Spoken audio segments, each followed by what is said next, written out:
नमस्कार साथियों, infusion notes के यूट्यूब चैनल पर आपका स्वागत है। मैं आपका साथी कपिल तिवारी। आज आपके सामने जो मैंने एक सीरीज शुरू करके साथियों जनवरी से लेकर अगस्त तक जो इंडिया करंट अफेयर्स है उसका मैं रिवीजन आपको करवा रहा हूं।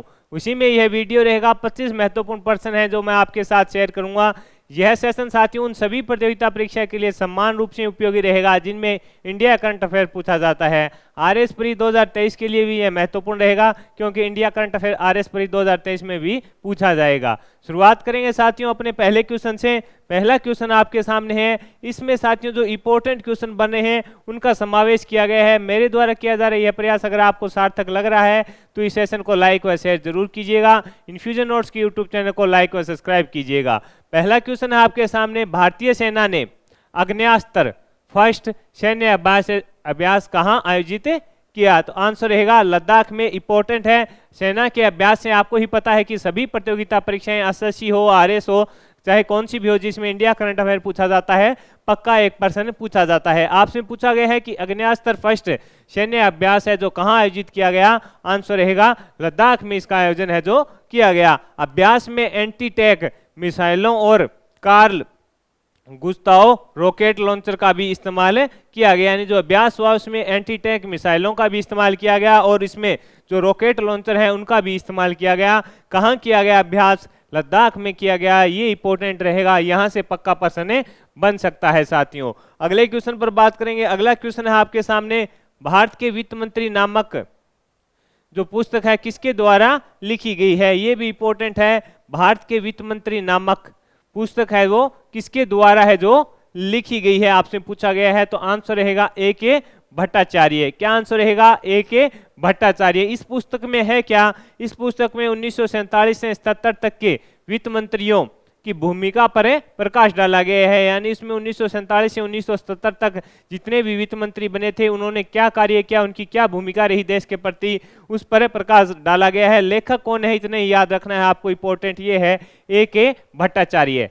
आगे बढ़ेंगे साथियों, अगले क्वेश्चन पर बात करेंगे। अगला क्वेश्चन मोस्ट इंपॉर्टेंट रहेगा, आपसे पक्का पूछा जा सकता है। हाल ही में बलिदान स्तंभ की आधारशिला है जो कहाँ रखी गई? ये आपसे पूछा गया है। आंसर रहेगा श्रीनगर में है जो इसकी आधारशिला रखी गई है। इस स्तंभ के माध्यम से उन शहीदों को सम्मान करना है जिन्होंने देश के लिए अपने बलिदान दे दिए। यानी जो ये स्तंभ बनाया गया है कौन सा? बलिदान स्तंभ, जिसकी आधारशिला श्रीनगर में रखी गई। किसने रखी ये भी इंपॉर्टेंट है। तो साथियों अमित शाह ने इसकी आधारशिला है जो रखी है। इसका उद्देश्य क्या है? उन शहीदों को सम्मान देना जिन्होंने अपने देश के लिए बलिदान दे दिया। इंपॉर्टेंट है साथियों, पूछा जा सकता है। आगे बढ़ेंगे, अगले क्वेश्चन पर बात करेंगे। अगला क्वेश्चन है आपके सामने, प्रथम अंतर्राष्ट्रीय खेल फिल्म उत्सव का आयोजन है जो कहाँ किया गया? प्रथम अंतर्राष्ट्रीय खेल फिल्म उत्सव का आयोजन है जो कहाँ किया गया? आंसर रहेगा कोलकाता में। अब ये क्वेश्चन इंपॉर्टेंट क्यों है साथियों कि अगर कोई प्रथम चीज होती है तो वहां से प्रश्न बनता है। ईओआरओ का जो एग्जाम हुआ था उसमें आप देखें कि जो प्रथम चीजें थी जनवरी से लेकर अप्रैल मई के आसपास जितने भी प्रथम चीजें हुई थी अंतर्राष्ट्रीय स्तर पर भी उनसे सीधा का सीधा प्रश्न पूछा गया। तो यह क्वेश्चन अपने लिए इंपॉर्टेंट हो जाता है कि प्रथम अंतर्राष्ट्रीय खेल फिल्म उत्सव का आयोजन है जो कहाँ किया गया? आंसर रहेगा कोलकाता में। इसका उद्देश्य क्या है कि खेलों को बढ़ावा देना इसका उद्देश्य रहेगा। अगले क्वेश्चन पर बात करेंगे साथियों। अगला क्वेश्चन है आपके सामने, आपसे पूछा गया है कि असम की पहली अंडर वाटर सुरंग किस नदी के नीचे बनेगी? तो आंसर है ब्रह्मपुत्र नदी के नीचे बनेगी। असम के मुख्यमंत्री हिम्मत बिस्वा शर्मा ने इसकी जानकारी दी। यह सुरंग नुमालीगढ़ और गोहपुर को जोड़ेगी। इंपॉर्टेंट रहेगा साथियों ये क्वेश्चन है। आपसे पूछा गया है कि असम की पहली अंडर वाटर सुरंग है जो किस नदी के नीचे बनेगी? आंसर रहेगा ब्रह्मपुत्र नदी के नीचे बनेगी। मोस्ट इंपॉर्टेंट है, पूछा जा सकता है। आगे बढ़ेंगे, अगले क्वेश्चन पर बात करेंगे। अगला क्वेश्चन है आपके सामने, हाल ही में गायक संगीतकार शंकर महादेवन को कहाँ डॉक्टरेट की मानद उपाधि से सम्मानित किया गया? किसको? गायक व संगीतकार कौन? शंकर महादेवन, प्रसिद्ध नाम है, आपको ही पता है। उनको कहाँ डॉक्टरेट की मानद उपाधि से सम्मानित किया गया? आंसर रहेगा ब्रिटेन में है उन्हें डॉक्टरेट की मानद उपाधि से सम्मानित किया गया। महादेवन को इंग्लैंड में बर्मिंघम में यूनिवर्सिटी ने डॉक्टरेट की उपाधि दी, यानी इंग्लैंड में बर्मिंघम में है जो इन्हें डॉक्टरेट की उपाधि दी गई। आगे बढ़ेंगे साथियों, अगले क्वेश्चन पर बात करेंगे। हाल ही में किसने द योग सूत्र फॉर चिल्ड्रन नामक पुस्तक लिखी? आपसे पूछा है कि हाल ही में किसने द योग सूत्र फॉर चिल्ड्रन नामक पुस्तक लिखी, तो रूपा पाई ने है जो लिखी है, इंपॉर्टेंट है, पूछा जा सकता है। यानी आपसे पूछेगा किसने द योग सूत्र फॉर चिल्ड्रन नामक पुस्तक लिखी, तो आंसर रहेगा रूपा पाई। हेरिटेज इंडिया द्वारा प्रकाशित पुस्तक, ये किसने प्रकाशन किया? हेरिटेज है चेट ने है जो इसका प्रकाशित किया है। चेट इंडिया द्वारा इसको प्रकाशित किया गया है। द योग सूत्र फॉर चिल्ड्रन का उद्देश्य बच्चों के रोजमर्रा जीवन में योग के अभ्यास को जोड़ना, यानी इस पुस्तक का उद्देश्य क्या है कि जो बच्चे हैं उनके जीवन में योग को जोड़ना, यानी वो डेली थोड़ी अपने 10 मिनट 15 मिनट जैसे भी समय हो तो योग करें जिससे वो स्वस्थ रहे। इंपॉर्टेंट है साथियों, पूछा जा सकता है। अगले क्वेश्चन पर बात करेंगे। अगला क्वेश्चन है आपके सामने, हाल ही में किस राज्य सरकार द्वारा ऑपरेशन कन्विक्शन, इंपॉर्टेंट रहेगा, शुरू किया गया? यानी आपसे पूछा है कि किस राज्य सरकार के द्वारा ऑपरेशन कन्विक्शन शुरू किया गया। इंपॉर्टेंट है, किसके द्वारा शुरू किया गया? उत्तर प्रदेश के द्वारा है जो शुरू किया गया। इसके तहत पॉक्सो एक्ट बलात्कार, हत्या, लूट, गो हत्या करने वालों के खिलाफ तेजी से कार्रवाई कर उनको सजा है जो दिलाई जाएगी। वर्तमान में मुख्यमंत्री आपको ही पता है कौन है, योगी आदित्यनाथ जी उत्तर प्रदेश के मुख्यमंत्री है। वहां पर है जो ऑपरेशन कन्विक्शन शुरू किया गया है, पूछा जा सकता है साथियों। आगे बढ़ेंगे साथियों, अगले क्वेश्चन पर बात करेंगे। अगला क्वेश्चन है आपके सामने, आपसे पूछा गया है कि हाल ही में अमेरिका के बाद दूसरा सबसे बड़ा राजमार्ग नेटवर्क वाला देश कौन सा बना है? यानी अमेरिका के बाद दूसरा सबसे बड़ा राजमार्ग नेटवर्क वाला देश है जो कौन सा बना है? तो अपना प्यारा भारत बना है साथियों। भारत के पास अब 1.45 लाख किलोमीटर राष्ट्रीय राजमार्गों का नेटवर्क है। आपको इतना ही याद रखना है कि अमेरिका के बाद दूसरा सबसे बड़ा राजमार्ग नेटवर्क वाला देश अपना प्यारा भारत बना है और उसके पास अब 1.45 लाख किलोमीटर राष्ट्रीय राजमार्गों का नेटवर्क है। अगले क्वेश्चन पर बढ़ेंगे साथियों। अगला क्वेश्चन है आपके सामने, प्रधानमंत्री मोदी ने प्राइवेट डिनर के दौरान अमेरिका के राष्ट्रपति बाइडेन को कौन सी पुस्तक है जो दी है? आंसर रहेगा द प्रिंसिपल ऑफ उपनिषद। कौन सी पुस्तक दी है? द प्रिंसिपल ऑफ उपनिषद।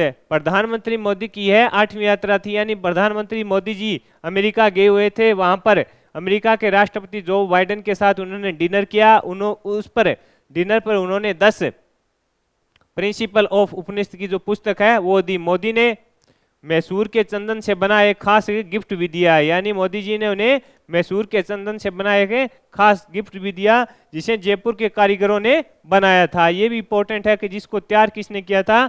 जयपुर के कारीगरों ने, यानी राजस्थान के कारीगरों ने इसको तैयार किया था साथियों, पूछा जा सकता है। अगले क्वेश्चन पर बात करेंगे। अगला क्वेश्चन भी शानदार रहेगा। ग्लोबल लिवेबिलिटी इंडेक्स के अनुसार दुनिया का सबसे रहने योग्य शहर कौन सा बना है?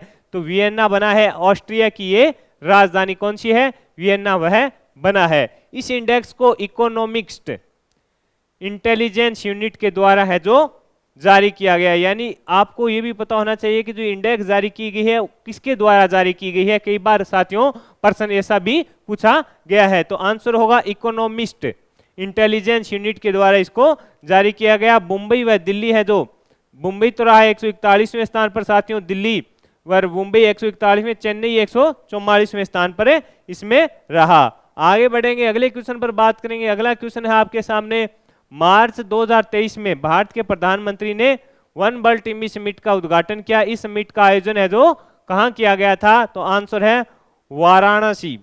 वाराणसी में इसका आयोजन है जो किया गया था, यानी यूपी में इसका आयोजन है जो किया गया था। आगे बढ़ेंगे, वाराणसी में इसका आयोजन है जो किया गया था। अगले क्वेश्चन पर बात करेंगे। अगला क्वेश्चन है 76वें विश्व स्वास्थ्य दिवस की थीम क्या थी? आपसे पूछा है कि 76वें विश्व स्वास्थ्य दिवस की थीम क्या थी? तो सभी के लिए स्वास्थ्य, ये थी 76वें विश्व स्वास्थ्य दिवस की थीम क्या थी? तो आपसे पूछे आंसर होना चाहिए सभी के लिए स्वास्थ्य। आगे है, हाल ही में किस राज्य ने वन टैप वन ट्री अभियान है जो शुरू किया है? तो आंसर रहेगा उत्तर प्रदेश के द्वारा है जो शुरू किया गया है। ये क्वेश्चन इंपॉर्टेंट रहेगा साथियों। आपसे पूछा है कि किस राज्य ने वन टैप वन ट्री अभियान शुरू किया? आंसर होगा उत्तर प्रदेश ने। इस अभियान की शुरुआत 1 जुलाई से की जा रही है।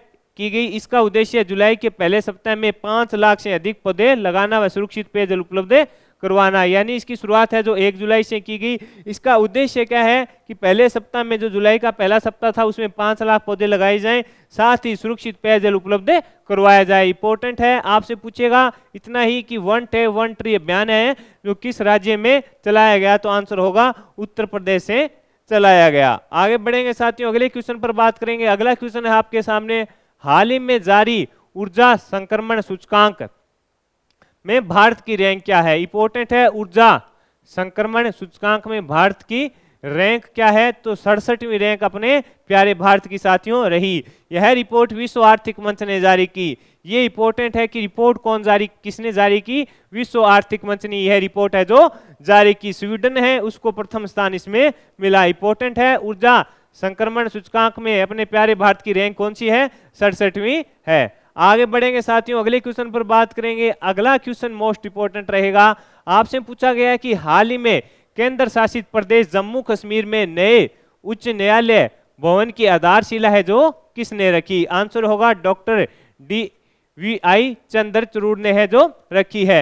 भारत के मुख्य न्यायाधीश चंद्रचूड़ ने इसकी आधारशिला है जो रखी है। जम्मू कश्मीर के रायका स्थान पर इसकी आधारशिला रखी गई है। आपसे पूछे कि हाल ही में केंद्र शासित प्रदेश जम्मू कश्मीर में नए उच्च न्यायालय भवन की आधारशिला किसने रखी? तो डॉक्टर VI चंद्रचूड़ ने है जो इसकी आधारशिला रखी है।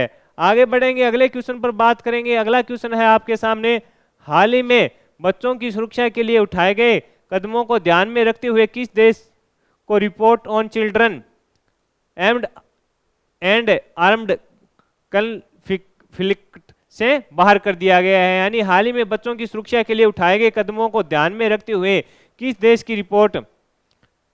देश को ऑन रिपोर्ट कौन सी? On children and armed conflict से बाहर कर दिया। यानी कन्फ्लिक्ट एक रिपोर्ट है उससे बाहर कर दिया है, तो अपने प्यारे भारत को ऐसे बाहर कर दिया गया है। यह रिपोर्ट संयुक्त राष्ट्र के महासचिव एंटोनिया ने पेश की। यानी ये जो रिपोर्ट किसने जारी की? संयुक्त राष्ट्र के महासचिव कौन है? एंटोनिया ने जारी की। आपसे पूछा है कि बच्चों की सुरक्षा के लिए उठाए गए कदमों को ध्यान में रखते हुए किस देश को report on children and armed conflict से बाहर कर दिया? तो आंसर रहेगा भारत को। ये रिपोर्ट है जो संयुक्त राष्ट्र के महासचिव हैं एंटोनिया ने पेश की। आगे है, हाल ही में एशिया इंटरनेशनल कंपटीशन 2023 में बेस्ट फिल्म का खिताब। आपसे पूछा है कि हाल ही में एशिया इंटरनेशनल कंपटीशन 2023 है में बेस्ट फिल्म का खिताब है जो किसने जीता? आंसर रहेगा गिद्ध फिल्म को दिया गया। गिद्ध फिल्म अब क्या है? ऑस्कर के लिए क्वालिफाई है जो कर गई है, पूछा जा सकता है साथियों, इंपॉर्टेंट बनता है। संजय मिश्रा है उनको श्रेष्ठ अभिनेता का खिताब भी दिया गया। और ये जो फिल्म है इसके निर्देशक पूछे, आंसर रहेगा मनीष सैनी है जो इसके निर्देशक हैं जो रहेंगे। आगे बढ़ेंगे साथियों, अगले क्वेश्चन पर बात करेंगे। हाल ही में लुसाने डायमंड लीग 2023 किस भारतीय खिलाड़ी ने जीती? तो आंसर रहेगा नीरज चोपड़ा ने। ये इंपॉर्टेंट है, लुसाने डायमंड लीग 2023 है जो किस खिलाड़ी ने जीती है? तो आंसर रहेगा नीरज चोपड़ा ने जीती है। इनका स्कोर है 87.66 मीटर का। ये याद रखना साथियों, ये पूछ सकता है इनका स्कोर कितना रहा? 87.66 मीटर का। अगले क्वेश्चन पर बात करेंगे। हाल ही में यूके इंडिया अवार्ड्स में global Indian icon of the year पुरस्कार से किसे सम्मानित किया गया? आंसर होगा मैरी कॉम। आंसर क्या रहेगा? मैरी कॉम। यानी यूके इंडिया अवार्ड्स में global Indian icon of the year पुरस्कार से किसे सम्मानित किया गया? आंसर रहेगा मैरी कॉम। यह एक बॉक्सर है, मणिपुर की रहने वाली है, आपको ही पता है मैरी कॉम। इनके ऊपर तो एक मूवी भी बन चुकी है और उसमें प्रियंका चोपड़ा ने शायद इनका जो किरदार निभाया था। आगे है, हाल ही में भारत और फ्रांस की नौसेना ने INFN मैरीटाइम पार्टनरशिप अभ्यास कहाँ किया? तो आंसर रहेगा बंगाल की खाड़ी में किया। आपसे पूछा है कि भारत और फ्रांस की नौसेना ने INFN मैरीटाइम पार्टनरशिप अभ्यास है जो कहाँ किया, आंसर रहेगा बंगाल की खाड़ी में किया। इसमें भारत की ओर से INS राणा व INS सुमेध ने भाग लिया, यानी जो जहाज है उन्होंने भाग लिया। उसमें कौन कौन से हैं, INS राणा व INS सुमेध ने इसमें भाग लिया। इंपॉर्टेंट है, पूछा जा सकता है। आगे है साथियों, हाल ही में कहां पर अपनी तरह की पहली प्रदर्शनी बैंकिंग ऑन वर्ल्ड हेरिटेज का उद्घाटन किया गया, तो आंसर है नई दिल्ली में किया गया। इसका आयोजन इंदिरा गांधी राष्ट्रीय कला केंद्र में किया गया। यानी आपसे पूछा है कि कहां पर अपनी तरह की पहली प्रदर्शनी बैंकिंग ऑन वर्ल्ड हेरिटेज का उद्घाटन किया गया, तो नई दिल्ली में किया गया।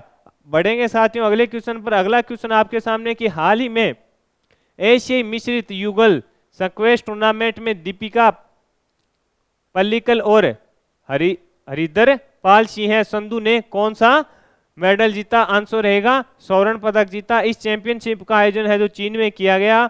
भारत की एक और जोड़ी अनाथ सिंह और अक्षय सिंह ने जो कांस्य जीता। यानी एशिया मिश्रित युगल स्क्वैश टूर्नामेंट में दीपिका व हरिधर पाल सिंह संधू ने कौन सा मेडल जीता, आंसर रहेगा स्वर्ण जीता। प्रतियोगिता का आयोजन कहाँ हुआ, तो आपका आंसर होगा चीन में हुआ। और इसके अलावा भारत की एक और जोड़ी अनाथ सिंह और अभय, माफ कीजिए, अनाथ सिंह व अभय सिंह ने जो कांस्य पदक जीता है। इंपॉर्टेंट है, पूछा जा सकता है, ये याद रखना, अनाथ सिंह व अभय सिंह ने जो कांस्य पदक जीता है। आगे बढ़ेंगे साथियों, अगले क्वेश्चन पर बात करेंगे। हाल ही में स्टार्टअप 20 शिखर सम्मेलन है जो कहाँ हुआ, तो अपने गुरुग्राम में हुआ। आपसे पूछा है कि स्टार्टअप 20 शिखर सम्मेलन का आयोजन कहाँ हुआ, तो आपका आंसर होना चाहिए गुरुग्राम में हुआ। इसका उद्देश्य अनुकूल कारोबारी माहौल को बढ़ावा देना, यानी बिजनेस को बढ़ाना, इसका प्रमुख उद्देश्य रहेगा। स्टार्टअप 20 शिखर सम्मेलन कहाँ हुआ, तो गुरुग्राम में हुआ। बढ़ेंगे साथियों अगले क्वेश्चन पर। आपसे पूछा गया कि वित्त वर्ष 2023-24 में भारत के शीर्ष इलेक्ट्रॉनिक्स निर्यात के रूप में कौन सा राज्य उभरा है। ये क्वेश्चन इंपॉर्टेंट रहेगा। आपसे पूछा गया है कि हाल ही में वित्त वर्ष 2023-24 में भारत के शीर्ष इलेक्ट्रॉनिक्स निर्यातक के रूप में कौन सा राज्य उभर कर सामने आया है, आंसर रहेगा तमिलनाडु है जो इसका आंसर रहेगा। वित्त वर्ष 2022-23 में राज्य का इलेक्ट्रॉनिक निर्यात 5.37 अरब डॉलर था, जो इलेक्ट्रॉनिक्स बाजार में 23% हिस्सेदारी रखता है। यानी कौन सा राज्य उभर कर आया है, तो आंसर रहेगा तमिलनाडु। तो साथियों ये इंडिया करंट अफेयर्स के रिवीजन की क्लास के 25 महत्वपूर्ण प्रश्न है जो मैंने आपके साथ शेयर किए। कम समय में बेहतरीन कंटेंट प्रोवाइड करवाने का प्रयास मेरे द्वारा किया गया। अगर यह प्रयास अगर आपको साथियों सार्थक लगा है तो इस सेशन को लाइक व शेयर जरूर कीजिएगा। इन्फ्यूजन नोट्स के यूट्यूब चैनल को लाइक व सब्सक्राइब कीजिएगा। धन्यवाद।